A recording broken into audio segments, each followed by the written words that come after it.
오늘의 제목은 끝까지 견디는 자입니다.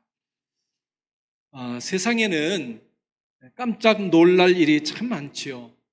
여러분들도 잘 알다시피 지금으로부터 벌써 20여 년 전인 2002년에 우리나라에서 20여 년 전이 아니죠.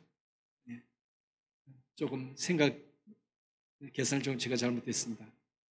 2002년에 우리나라에서 월드컵이 있었죠. 그때 우리나라가 세계 최강이라고 하는 포르투갈, 이태리, 그리고 스페인까지 차례로 격파하고 4강에 올라갔어요. 축구에 변두리에 있었던 우리나라가 세계 4강에 올라갈 줄 누가 알았겠습니까? 한국 전쟁으로 폐허가 되었던 우리나라가 빠른 속도로 경제 발전을 이루어 이렇게 잘 살게 될 것을 사람들이 알았을까요?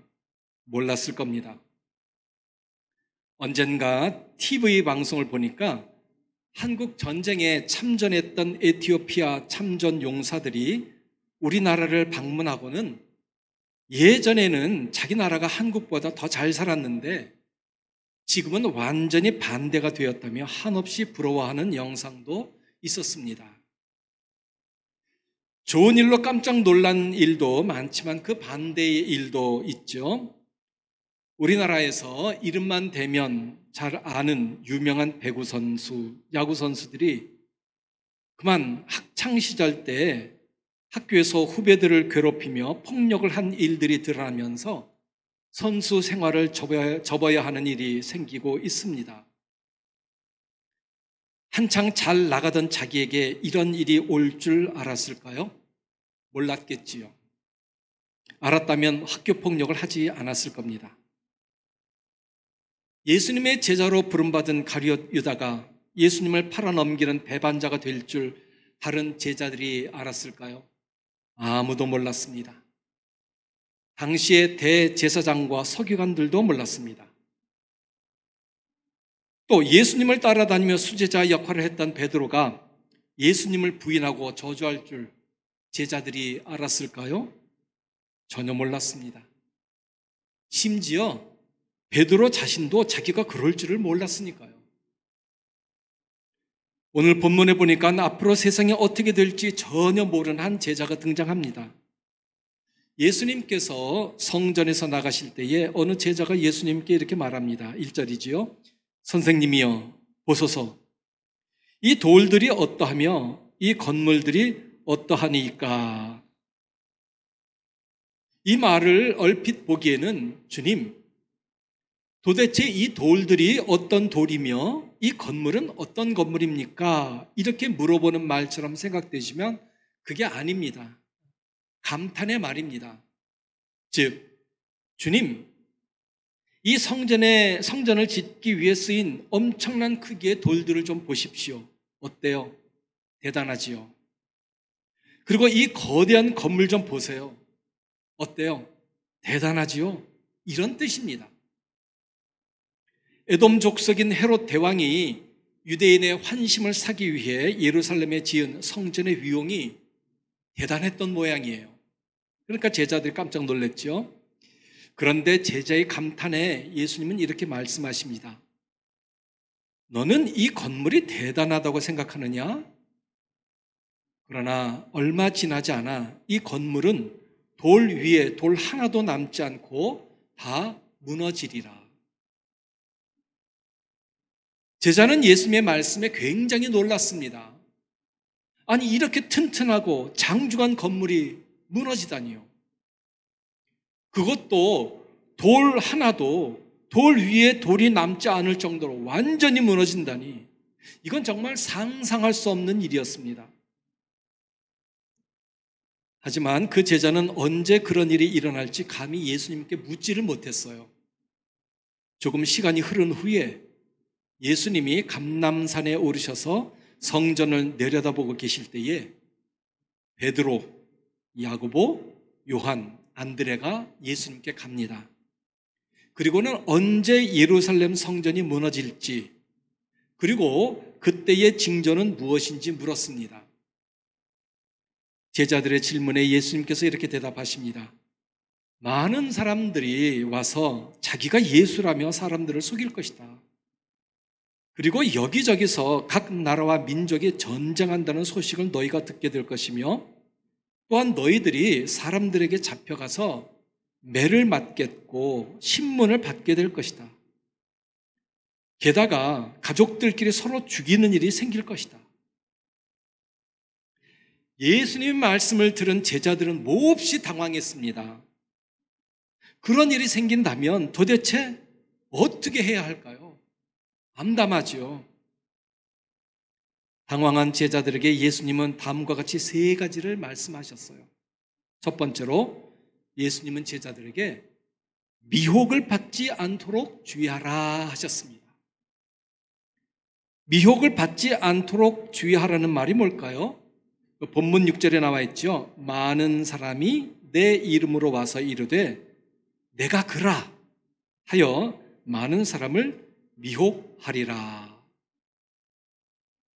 여기 보니까 한두 사람이 아니고 많은 사람이 와서 자기가 예수라고 할 텐데 이럴 때 제자들은 미혹에 빠지지 않도록 주의하라는 말입니다. 여기 주의하라는 말은 눈을 부릅뜨고 계속해서 지켜보라 이런 뜻입니다. 그런데 여러분, 이게 좀 이상하지 않나요? 예수님과 함께 3년간 생활했던 제자들에게 어떤 사람이 와서 내가 바로 그 예수다 이렇게 말할 때 제자들 가운데 속을 사람이 있을까요? 없을 겁니다. 그럼 왜 예수님은 미혹하는 사람들의 말에 속지 않도록 주의하라고 하셨을까요? 그 이유는 사람이 굉장히 똑똑한 것 같아도 남의 말에 쉽게 넘어가는 어리석은 존재이기 때문에 그래요. 지금 시대가 어떤 시대입니까? 요즘 같은 때에는 사기꾼이 무슨 말을 해도 속을 사람이 없을 것 같아요. 하지만 지금도 여전히 사기꾼에게 속는 사람들이 있어요. 사기꾼에게 속고 나서야 이런 후회를 하지요. 이게 남의 일인 줄 알았는데, 나는 속지 않을 것 같았는데, 사기꾼들에게 속는 사람들은 못 배우고 어리석어서 속는 게 아니에요. 눈을 시퍼렇게 뜨고도 속아요. 한창 보이스 피싱이라는 게 유행을 했었죠. 그때 엄청나게 많은 사람들이 속았습니다. 그러면 지금은 속는 사람이 없을까요? 여전히 있어요. 며칠 전에 들은 얘기입니다. 어느 한국 남자가 인터넷으로 러시아 여자를 만났어요. 그런데 만나서 서로 이야기한 지가 인터넷으로 서로 이야기하는 거니까요. 서로 이야기한 지 한 20여일 정도 지났을 때에 그 러시아 여자가 30일간 휴가를 받았다면서 꼭 한국에 와서 자기를 만나고 싶다고 했대요. 얼마나 이 한국 남자 가슴이 뛰었겠어요.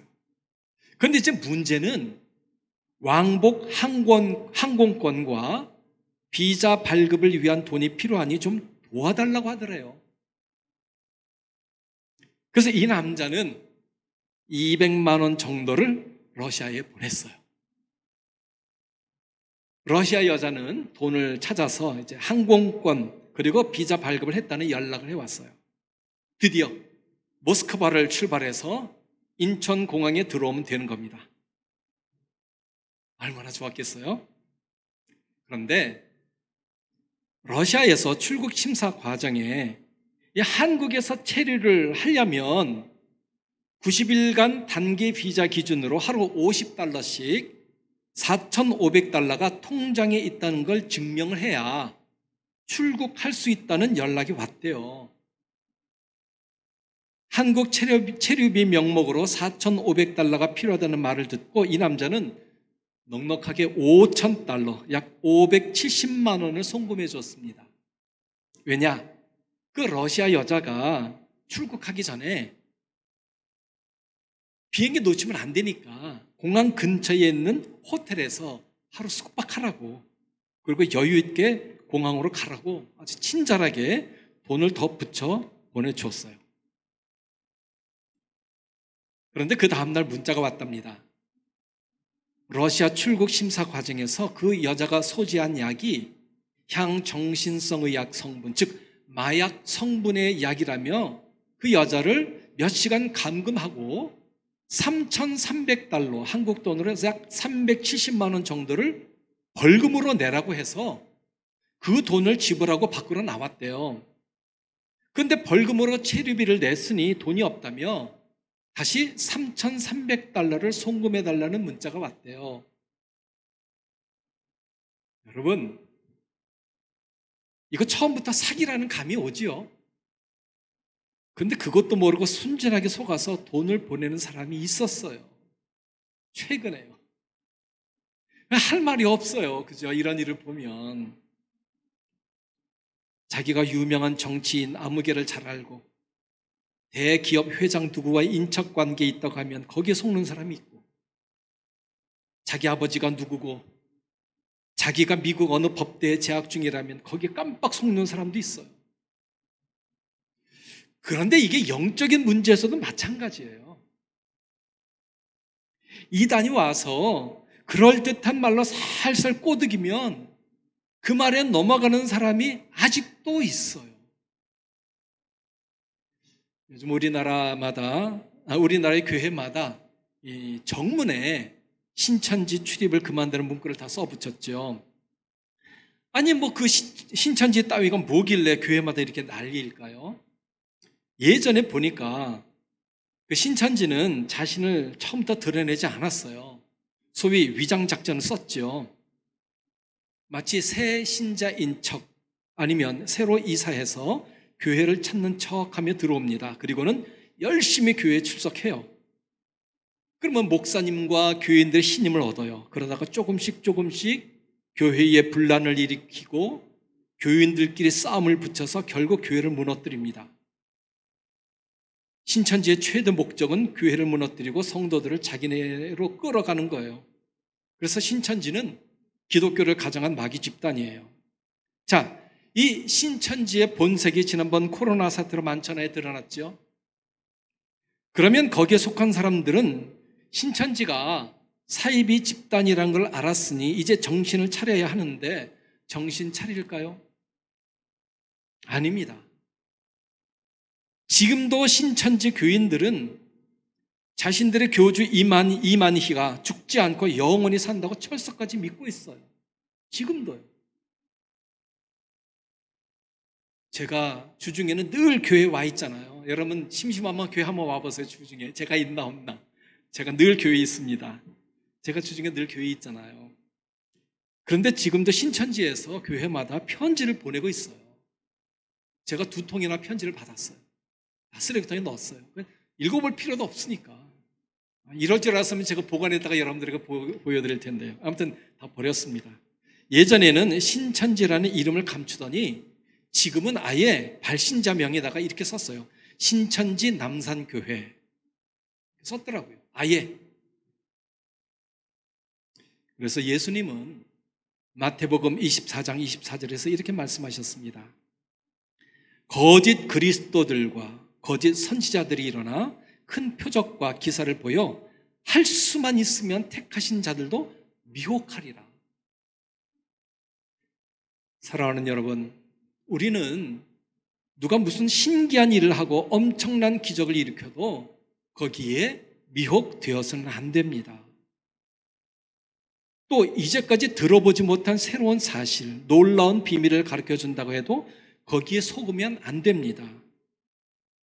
근데 어떤 교인은 성경의 놀라운 비밀을 가르쳐준다니까 그게 뭘까?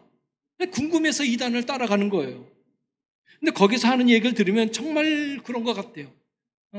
기존의 교회에서 듣지 못한 정말 새로운 진리를 들은 것 같아요. 마치 새로운 세상이 열리는 것 같아요. 그래서 이단에 빠지는 거예요. 아담과 하와가 그랬잖아요. 에덴 동산에 보기에도 좋고 맛있어 보이는 열매가 얼마나 많았겠어요. 하지만 사탄의 말을 듣고 선악과를 보니 그것처럼 먹음직스럽고 그것처럼 보기에도 좋은 게 없었어요. 그것만 먹으면 정말 하나님처럼 될 것 같았어요. 선악과가 에덴 동산의 그 어떤 것보다 전혀 다른 아주 새로운 것처럼 보인 거죠. 여러분, 사탄은 어떻게 해서든지 우리를 넘어뜨리기 위해서 별별 방법을 다 동원합니다. 그러므로 우리는 아예 사탄의 조종을 받는 이단에 관심을 가져서도 안 되고, 설마 내가 이단에 넘어가랴? 이런 안일한 마음을 가져서도 안 됩니다. 방심은 금물입니다. 이단을 움직이는 사탄은 영물이에요. 영적인 존재예요. 그래서 우리가 그렇게 만만히 상대할 존재가 아닙니다. 자, 그러면 우리는 어떻게 해야 될까요? 우리는 예수님의 말씀대로 미혹을 받지 않도록 늘 주의해야 됩니다. 옛날에 겨울이 되면 늘 듣던 말이 있죠. 꺼진 불도 다시 보자. 그래요. 우리는 정신을 바짝 차리고 늘 주의를 기울여야 합니다. 지금은 악한 마귀가 두루 다니며 삼킬 자를 찾는 때입니다. 정신 차리지 않으면 사탄에게 먹힙니다. 그래서 우리는 교회에서 말하지 않는 이상한 걸 전하는 자들을 주의하고 그런 자들의 미혹에 빠지지 않도록 늘 기도로 무장해야 합니다. 이것이 사탄에게 속지 않는 방법입니다. 둘째로, 예수님은 제자들에게 여기저기서 난리의 소문을 들을 때 두려워하지 말아라, 이렇게 말씀하셨어요. 7절입니다. 난리와 난리의 소문을 들을 때에 두려워하지 말라. 사람이 두려움을 느낄 때는 대개 두 가지 경우입니다. 첫째는 죄를 지었을 때입니다. 사람이 죄를 지으면 두려움이 생겨요. 그래서 아담과 하와가 하나님이 두려워서 숨었던 거죠. 우리도 그래요. 우리가 사람들에게 잘못한 일이 있으면 그 사람의 눈을 제대로 쳐다보지를 못해요. 그래서 공부 못하는 학생이 선생님을 바로 쳐다보지 못하는 이유가 바로 거기에 있는 거예요. 선생님을 바로 쳐다보지 못하니 공부에 집중을 못하고, 공부에 집중을 못하니 공부를 못하는 거죠. 공부를 못하니 선생님을 바로 쳐다보지 못하고, 선생님을 바로 쳐다보지 못하니 공부에 집중 못하고, 공부에 집중 못하니 공부 못하고, 공부 못하니 선생님 쳐다보지 못하고, 이게 다람쥐 쳇바퀴 도는 거예요.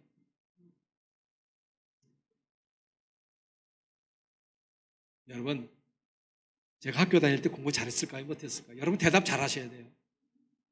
함부로 대답하시면 안 됩니다. 제가 공부 잘했을까요? 못했을까요? 저 공부 못했어요. 이렇게 말하면 사람들이 믿지 못하더라고요. 진짜예요. 목사가 거짓말 하겠습니까? 저 공부 못했어요.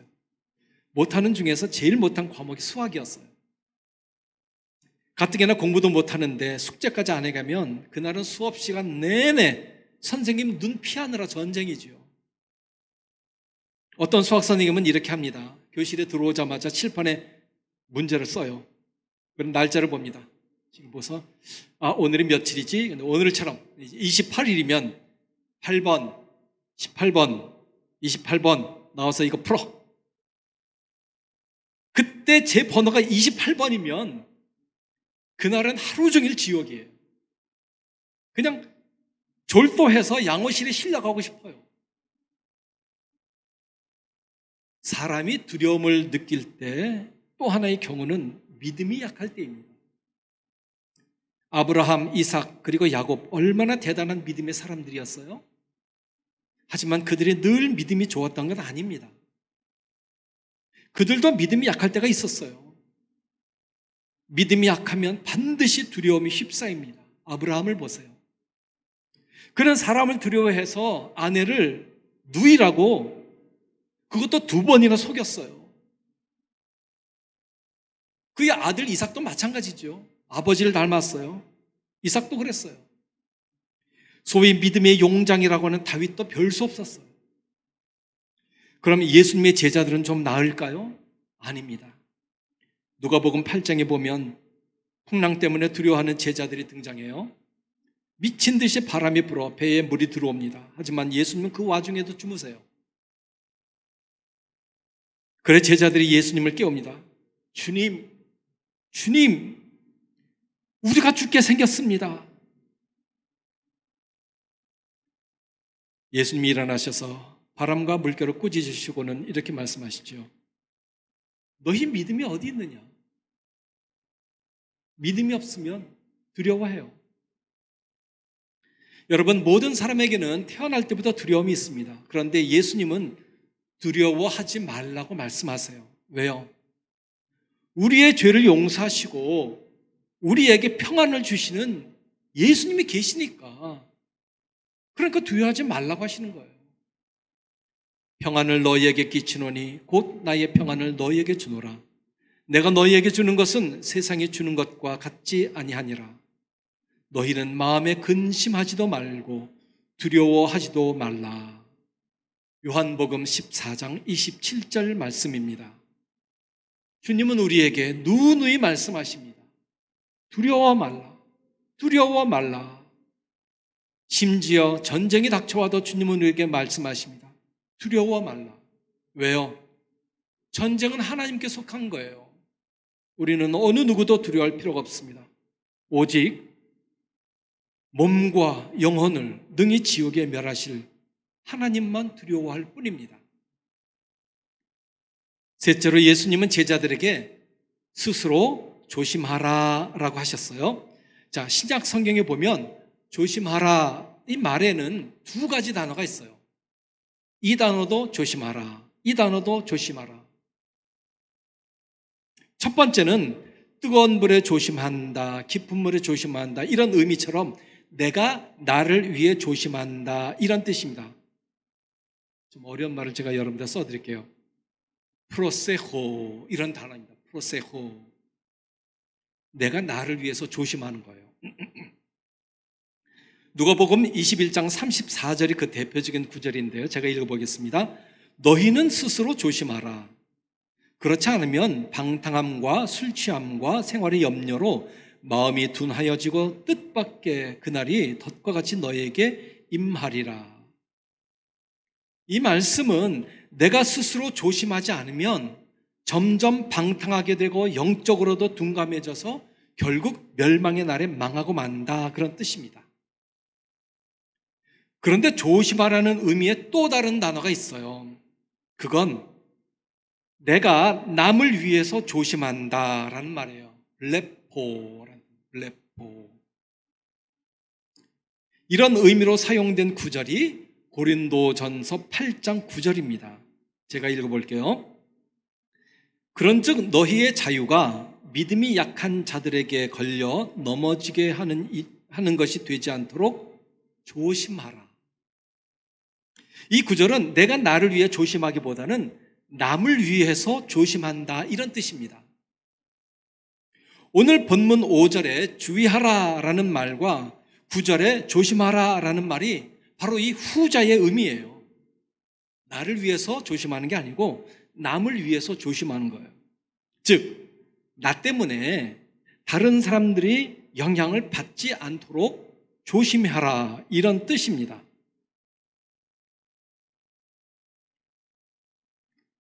구절이지요. 너희는 스스로 조심하라.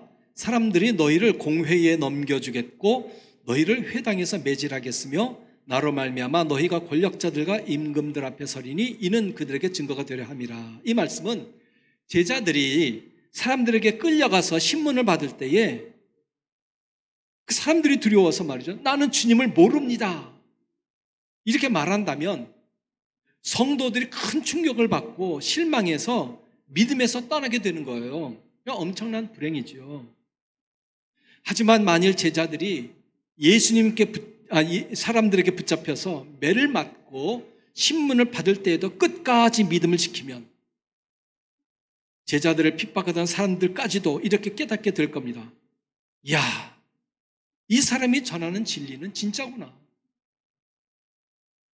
그래서 제자들을 신문하던 자들이 복음을 알게 되고 따라서 그 복음이 점점 온 세계에 퍼지게 되는 거죠. 바로 이것 때문에 예수님은 제자들에게 너희 때문에 다른 사람들이 믿음에서 떠나지 않도록 조심하라 이렇게 말씀하신 거예요. 나 때문에 다른 사람이 믿음이 흔들리지 않도록 우리는 조심해야 됩니다. 그런데 여러분, 만일 제자들이 사람들에게 붙잡혀 신문 받은 일이 생긴다면 어떻게 해야 되죠? 그런 일이 생기더라도 예수님은 염려하지 말라고 하세요. 왜냐하면 그때에는 성령이 함께 하셔서 무슨 말을 해야 하는지 알려주시니까요. 실제로 베드로에게 그런 일이 있었죠. 예수님께서 부활 승천하신 후 베드로가 사람들에게 잡혔습니다. 재판을 받게 되었어요. 원래 베드로는 직업이 어부입니다. 그러니 사도 바울처럼 많이 공부한 사람이 아니에요.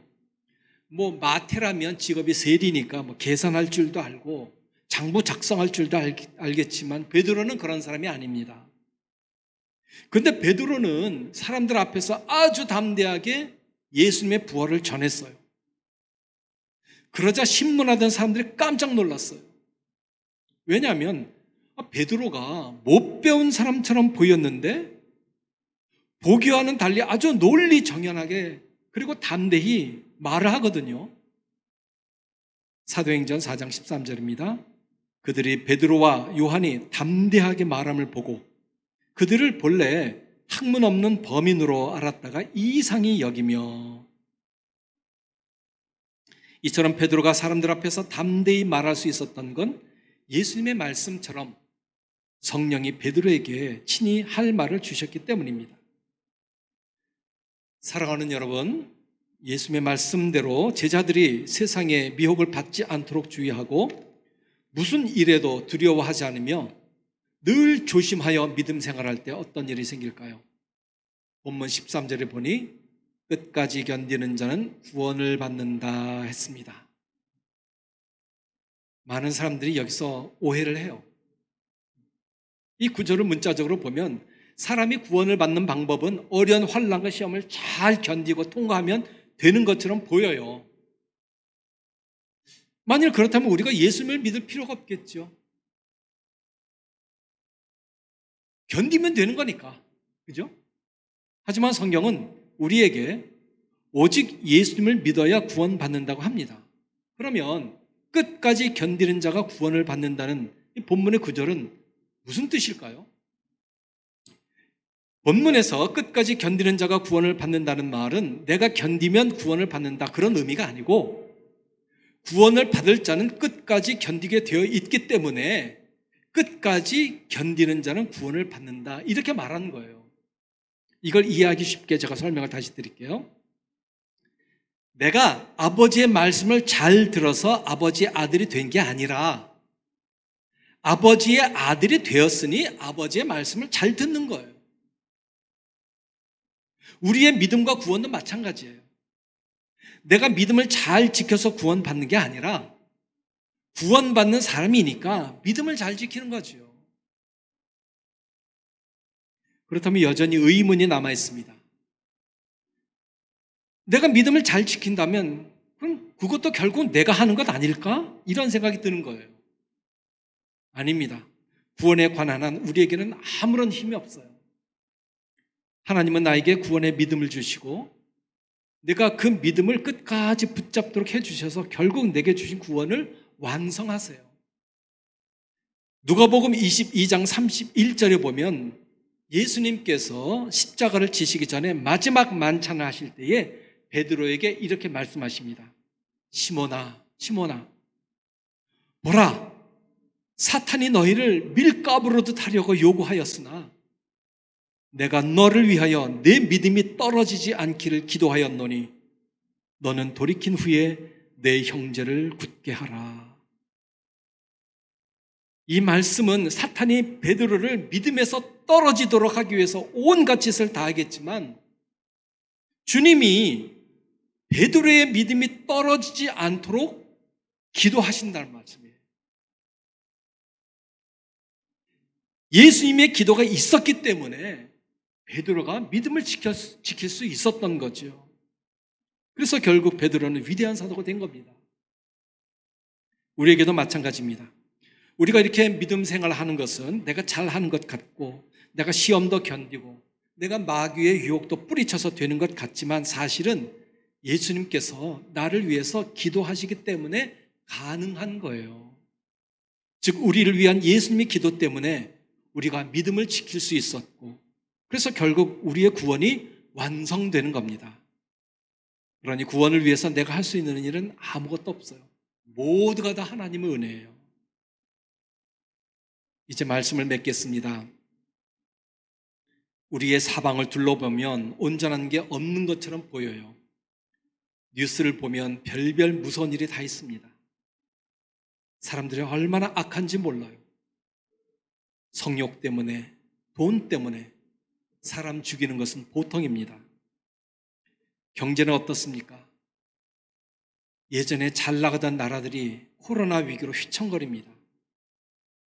나라마다 청년층 일자리가 없어서 야단들입니다. 특히 우리나라 청년층의 일자리는 최악입니다. 야단 났어요. 이거 어떻게 해야 할지 참 난감해요. 예배는 어떤가요? 요즘 코로나라는 이유로 교회에서 예배 드리는 것도 쉽지가 않아요. 방역도 잘하고 조심하는데도 말이죠. 며칠 전 용산구청에서 온 공문에 의하면 큰 소리로 함께 기도, 암송하는 행위 금지, 성가대 금지라고 큰 글씨로 썼어요. 궁금하면 내려오세요. 제가 보여드릴게요.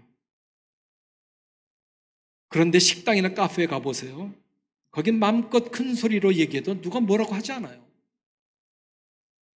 또 공문에는 정수기, 공용책자 등 공용물품 사용 금지라고 했습니다. 공용책자 사용 금지라는 것은 저 뒤에 교회에 비치된 성경책을 사용하지 말라는 거예요. 바이러스균이 묻어 있을 수 있으니까요. 성경책을 사용하지 말아야 하면 남의 손이 닿은 지폐도 사용하지 말아야 하겠죠. 성경책보다 지폐에 바이러스균이 더 많을 것 아니에요. 근데 지폐는 괜찮고 성경책은 안 된다는 이유를 저는 잘 모르겠어요. 우리나라는 예외적으로 바이러스균이 지폐보다 성경책을 더 좋아하는 모양이에요. 이런 걸 생각하면 앞으로는 더 힘들고 더 어려운 소식만 있을 것 같습니다. 그런데 우리는 이럴 때일수록 더욱 믿음을 붙잡고 더욱 하나님만 바라봐야 합니다. 우리의 도움이 어디서 와요? 우리의 도움은 천지를 지으신 여호와에게서 옵니다. 그러므로 우리는 날마다 우리를 도우시는 하나님의 은혜를 간구하면서 하나님이 주신 믿음을 붙잡고 한 걸음 한 걸음 앞으로 나아갈 뿐입니다. 2021년 새해가 시작된 지 오늘로 벌써 2달이 끝납니다. 우리의 앞은 너무나 불확실합니다. 한치 앞도 내다볼 수 없습니다. 또 사회적으로 얼마나 혼탁한지 모릅니다. 그러나 이런 때에도 우리가 감사로 살 수 있는 비결은 하나님께서 우리를 능력의 손에 든든히 붙들어 주시고 날마다 우리의 생활에 세밀히 간섭하시기 때문입니다. 하나님께서 지난 2달 동안 우리를 지켜주셨던 것처럼 3월 달에도 우리를 사랑과 은혜로 지켜주셔서 우리가 나아가는 발걸음에 날마다 필요한 크신 은혜를 베풀어 주시리라 믿습니다. 아무쪼록 하나님의 풍성한 사랑이 말세를 당한 우리 모두에게 가득 넘쳐서 우리가 늘 하나님의 말씀과 기도에 집중함으로 사탄의 세력에 주의하고 주님이 주신 평안과 위로로 세상을 담대히 이기며 우리 모두 하나님 나라에 갈 때까지 주님 주신 믿음을 붙잡음으로 하나님께 큰 영광 돌리기를 간절히 소원합니다. 아멘. 기도하겠습니다.